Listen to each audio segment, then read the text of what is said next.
Hey everyone, it's Alexander, the real Mr. Robinson. Welcome to the channel, and this is my review for The Good, the Bad, and the Ugly, the final film in the Man with No Name trilogy, and actually is a prequel to Fistful of Dollars and For a Few Dollars More, for reasons I'll get into later. But anyway, this movie follows three characters. The man with no name, who in this movie goes by the name Blondie, played by Clint Eastwood. An incredibly ruthless and cold-hearted mercenary named Angel Eyes, played by Lee Van Cleef. No, he's not the same character in For a Few Dollars More. And Eli Wallach, who plays Tuco, who is kind of a weird character to describe at the moment. I'll get back to him a little later. Blondie and Tuco have a business where Blondie will capture Tuco for however amount of money he's worth, and then he will free Tuco just before he's hung in whatever town they're in. They split the money and then just rinse and repeat. And this eventually leads them to a giant stash of gold hidden in a cemetery that Tuco knows of, but Blondie knows the name of the grave. So these two men eventually have to work together, and then Angel Eyes is not far behind with plans of his own. It's a pretty simple plot for what is often regarded as the greatest Western ever made. And yeah, it's true. The entire legacy of this movie is pretty damn accurate. It is epic, it's grand, it's incredible in terms of filmmaking, and it's just iconic all across the board. One of the things that makes this movie so iconic are the characters. Clint Eastwood once again does a really fantastic job, but there's not really much to say about his character this time around because he pretty much does the same thing he did in the last two movies. Still very good, but nothing's new about this character except for the fact that we get to see him slowly dress the way his character does in the first two movies, because in this movie, he's sporting a trench coat and a white hat. And it's not until the end of the movie where he is dressed like the character that we all recognize when we think about the man with no name. Lee Van Cleef is really good as well. He plays a very different character this time around, because while he's very brutal at the same time, Lee Van Cleef's character in this movie is brutal for all the wrong reasons. He is pretty much the film's villain, and his introduction is very menacing. It's pretty much like the introduction to the film's villain in For a Few Dollars More, except Lee Van Cleef is playing him this time, and he's really good, but he's not in the movie as much as you'd think. Out of the three main characters in this movie,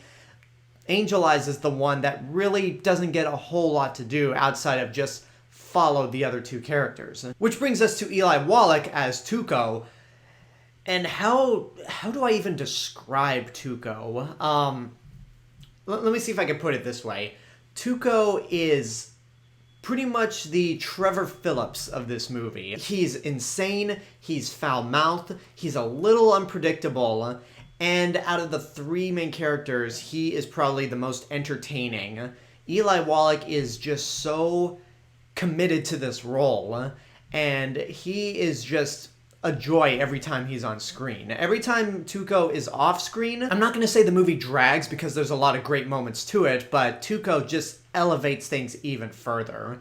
And he has actually one of my favorite scenes in this whole movie. There's a scene where Tuco goes into a torn up town thanks to the Civil War, because this movie takes place around the same time as the Civil War. He finds a bathtub and he gets in it, and then there's this bandit who lost his hand because of Tuco. He corners Tuco while Tuco's taking a bath, with bubbles and everything, and the bandit brags about how, I finally have you where I want you, and I've had a lot of time to learn how to shoot with my left hand. And then you don't see it, but Tuco has his gun in his bathtub, and through the bubbles you see bursts pop out and shoot the bandit. And then when Tuco pretty much double taps his corpse, he says, "When you have to shoot, shoot, don't talk." And that's a moment of the movie that I absolutely adore, because you get a lot of movies where the villain will monologue to the hero, and you're just wondering, why doesn't the hero just take care of this guy right now? He's monologuing, he's distracted, the bad guy's not taking the shot when he should be, and there you go, bad guy's dead. The filmmaking of this movie is also fantastic, and another thing that makes this truly one of the greatest Westerns ever, because it's grand in its scope, the shots are so well framed, and the editing is on point.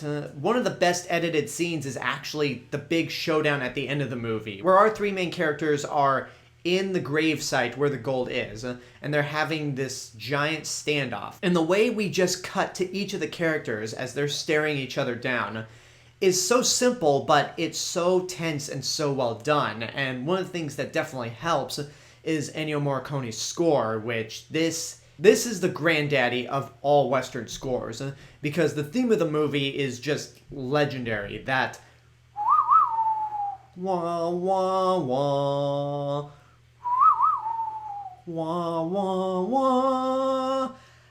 I hope whistling that doesn't get me a copyright claim, but whatever, I'll take the bullet if it does, metaphorically speaking. And that was not meant to be a pun. It's an amazing theme, and one of the other iconic pieces of music in this movie is when Tuco finds the graveyard and is looking for the gold. The music in this scene is often referred to as the ecstasy of gold, and it's just Tuco running around in a very silly run looking for the gravesite where the gold is, and the music pretty much does all the talking. It's such an iconic piece of music that Jackass number 2 used it in their opening sequence, and unfortunately every time I hear this piece of music I will think about Jackass number 2 maybe more than I think about The Good, the Bad, and the Ugly. So I hope your first time listening to this piece of music is not through Jackass, but through this movie. I don't really know what else there is to say about this movie. It is truly, in every sense of the word, a masterpiece.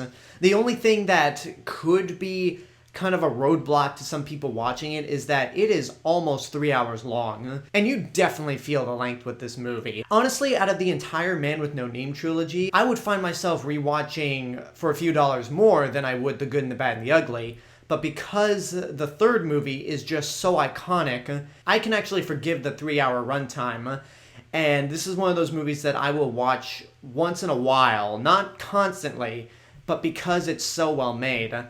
It's something you need to get off your ass and go see right now. It is hands down the best of the Man with No Name trilogy. It's an amazing Western, and there's a reason why it stood the test of time. And there you go, that's my review for The Good, the Bad, and the Ugly. Now I can finally shave this beard, because I cannot stand it.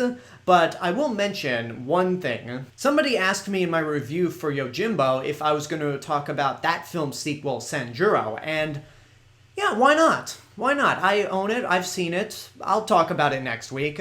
But first I gotta shave this beard, because I am not going down another week with this thing on. So I hope you enjoyed this review. Now I want to know what you guys think about The Good, the Bad, and the Ugly. If you've seen it, what did you think? What's your favorite in the Man with No Name trilogy? Whatever the case may be, let me know in the comments below. And until next time, I hope you enjoyed this review. Don't forget to subscribe to the channel, give this video a like, leave a comment, support my Patreon page, follow me on social media, and until then, this is the real Mr. Robinson telling you there's only one.